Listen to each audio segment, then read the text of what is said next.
Créé depuis une trentaine d'années, le centre de médecine mixte et d'anémie SS, situé à Yolo Sud dans la commune de Calamon, est le seul centre de santé publique de la capitale des plus de 10 millions d'habitants. Il accueille par jour 30 à 40 drépanocytaires, généralement en état d'anémie aiguë ou en phase de crise vaso-occlusive. Dans le cadre de ce tournage, nous avons croisé une jeune fille d'une vingtaine révolue répondant au nom d'Hélène Boyo. Née d'une famille de 6 enfants, elle est la seule à être venue sur la terre avec cette maladie génétique et héréditaire qui affecte le sang. À peine qu'on lui a tendu le micro, elle a tout de suite manifesté son envie de reprendre ses cours après avoir passé 3 ans sur une chaise roulante à cause d'une crise qu'elle qualifie de rebelle. Hélène Boyo a besoin d'aide, non seulement pour s'approvisionner en médicaments, mais surtout pour reprendre ses cours. Je ne mangeais pas, maintenant, avec le bébé, je commence à manger. Et puis, j'ai besoin de médecins, quelqu'un qui peut me soutenir pour mes études. Je suis limitée à deuxième graduat, centre infirmière, encore rouge. Ça fait au moins déjà 3 ans. Pourquoi? À cause de la maladie. J'avais fait un peu là, et puis j'ai marché. Maintenant là, je ne marche plus. J'étais sur la chaise roulante. Maintenant là, j'ai récupéré à marcher. Moi, je sais écrire. Mais les choses que j'avais faites, j'ai commencé rebelle. Et pour cela, il n'y avait plus moyen de marcher. Mais par la grâce de Dieu, m'a serré. Je me suis médicaments avec l'équipe que j'ai mangé. On est assez. Et il y a combien de traitements? Si quelqu'un de bonne foi, qui peut me soutenir avec des études, je suis militaire en GD, c'est infirmière.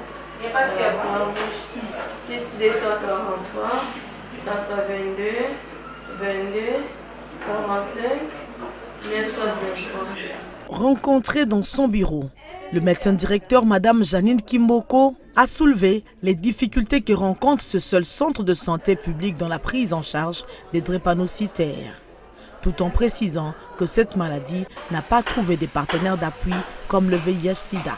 Bon, les difficultés, je dis, c'est un peu lié à ce que nous voyons avec la fonctionnalité du pays. C'est un centre public, donc de l'État congolais, mais qui n'a pas d'appui, pas de fonctionnement, pas de subvention. Ce qui fait que ça rend aussi la prise en charge des enfants drépanocytaires difficile, parce qu'il y a un problème lié aux équipements de diagnostic, équipements de prise en charge, aux intrants de labo et consorts. Donc c'est en autofinancement, et cet autofinancement est lié à la poche des parents des enfants drépanocytaires qui sont démunis. Des retours sur le lit d'hospitalisation. Cette fois-ci, nous avons rencontré une femme d'une quarantaine révolue, affaiblie par les difficultés de la vie et qui a perdu son sourire depuis plusieurs années.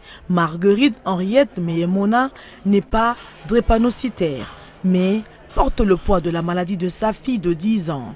Elle dort à la Belle Étoile et n'a pas accès à l'hôpital. Et n'a accès à l'hôpital que pour le pansement de sa fille. Cette femme et sa fille ont passé 2 ans dans l'hôpital, abandonnées par son mari et sa famille. Ne sachant à quel sens se vouer, elle dorment dans la rue et vendent des omelettes pour leur survie. Sa fille a besoin d'être opérée. Marguerite raconte son calvaire.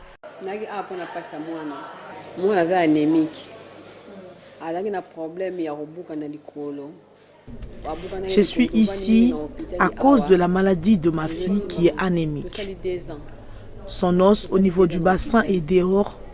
Je ne sais pas l'amener à la maison de peur qu'elle soit infectée. Mais kobimana mwana okende na yekuna mwana ndenga zana mkuwa nae likolne za sensible mkuwa ne za libanda moyena kende ti kuna ba famille kuna ezate donc mkuwa ne ba protéger rango kaka pour avoir une infection. Donc, il y a un transport, donc moyen ezati na mukuwa wana, tovanda na biso ka libanda wana kaka. Tokokisi inani ba to bima libanda. Mobala boyanga pona bota mona nemi. Cela fait pratiquement une année depuis que nous dormons à la belle étoile. Lorsque l'enfant est dehors, je n'ai rien pour soutenir cet enfant. Son père m'a abandonné parce que j'ai eu un bébé drépanocytaire. Je vis aujourd'hui dans la rue et je vends des omelettes. Moi, dans l'hôpital, je suis pour Monica, je suis la pansement, je suis la pansement, je suis côté na bino yango moni, babi bonde te tout pendant a pona, ba s'occuper pour un problème à moi, na pesa na déclaration pour un problème à moi. To côté de voir ça la moi na pansement, mais na pansement ba pesa biso permission na kota, to futa mbon, te ba pesa biso ka ya pamba ka bon.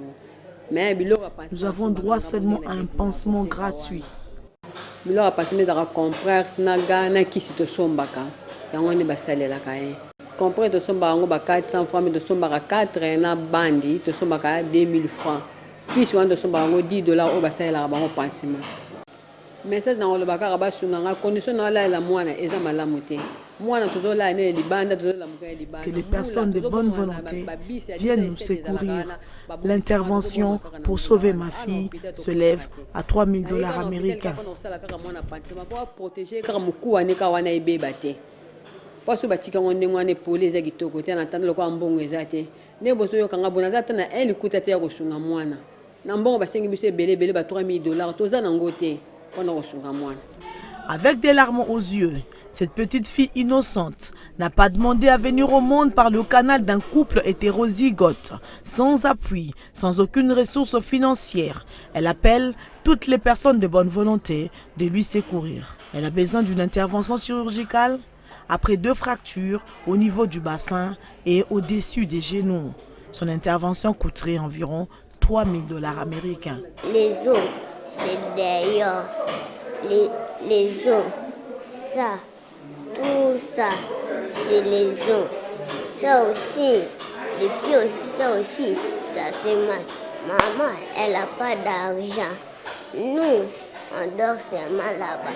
On a déjà chassé nous ici. D'ailleurs, et à l'intérieur ici. Maman, elle n'a pas même une enfant pour me faire l'opération. Maman, elle n'a pas même l'argent pour faire moi l'opération. C'est ça quoi, moi. C'est ça seulement quoi, moi. Vous pouvez venir ici. Vous m'aidez même pour l'opération de moi. Je voulais seulement dire vraiment, il vient seulement m'aider pour moi les yeux de derrière. Moi je commence à moi marcher bien. Pour moi je pars à l'école. Le docteur Janine Kimboko a mis un accent sur la nécessité de persuader ceux qui veulent fonder un foyer de passer à un dépistage. Pour éviter de nouvelles naissances d'enfants drépanocytaires, parce que la mésinformation entraîne que les gens continuent à se marier entre les hétérozygotes, les porteurs sains de la mutation. Or, plus les couples hétérozygotes continuent à s'unir, plus on est susceptible de donner naissance ou d'avoir des naissances d'enfants drépanocytaires homozygotes. Dans les hétérozygotes, c'est-à-dire les porteurs AS, papa AS, maman AS.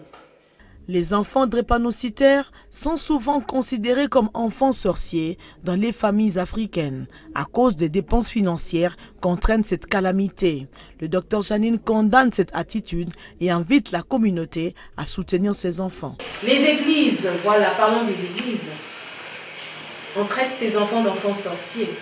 C'est vraiment malsain qu'un pasteur, au lieu de prier pour le bien-être des familles limitées, traite un enfant drépanocytaire d'enfant sorcier. Et imaginez les conséquences quand il y a des décès en famille. On va pointer cet enfant-là, il y a la disette en famille.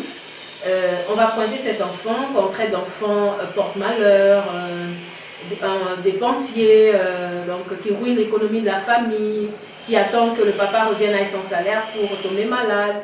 Et puis, du point de vue affectif, ces enfants sont rejetés par les leurs.